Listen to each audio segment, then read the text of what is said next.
Welcome back to Lamb's Cryptoverse. Today I want to talk to you about one of the best YouTubers out there. His name is Guy from Coin Bureau. He did like a zillion videos on Solana, but he had issues with centralization or lack of decentralization.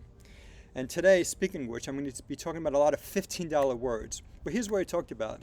So he was worried about centralization, that it's not decentralized enough. But then he mentioned the Nakomoto Coefficient. He said that it had the third best Nakomoto Coefficient at 27. So that means to him that it's decentralized.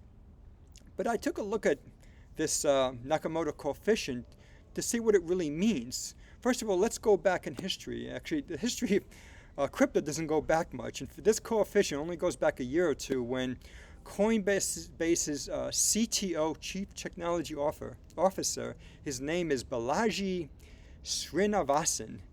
He said, he created the Nakomoto Coefficient. He said it measures the least number of nodes needed to disrupt and manipulate a network. It combines two socioeconomic measures. Okay, get ready. The first one is the Gini coefficient, and the second one is the Lorenz curve. And these economic measures have to do with income inequality, things like that. And he adapted those measures to create the Nakomoto Coefficient. And he also had the Byzantine fault tolerance design in mind that Bitcoin uses. If remember, Bitcoin needs over 7,000 nodes to be controlled in order to change that blockchain. So here's the deal. If Bitcoin needs over 7,000 nodes, we're talking about obviously over 50% consensus, right? 51% consensus.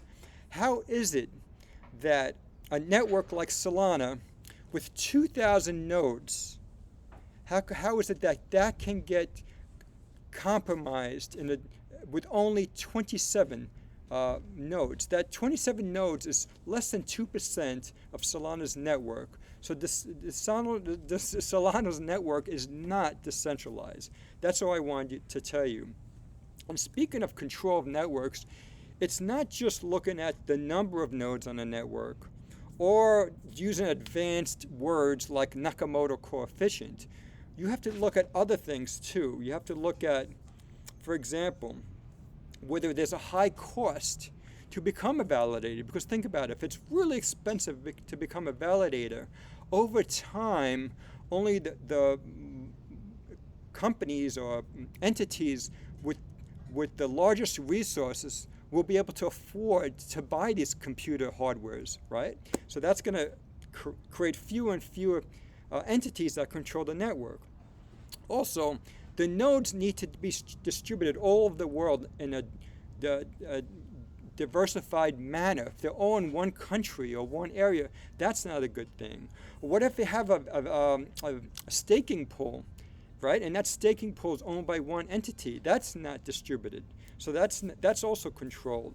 And also the foundation itself, the non-profit foundation, can control the administrative keys. And we saw that in ThorChain. So again, that controls the network. All the service software can be controlled by a non-profit foundation or for-profit entity. And in this case, that's what happens with Ripple. Ripple controls the server software.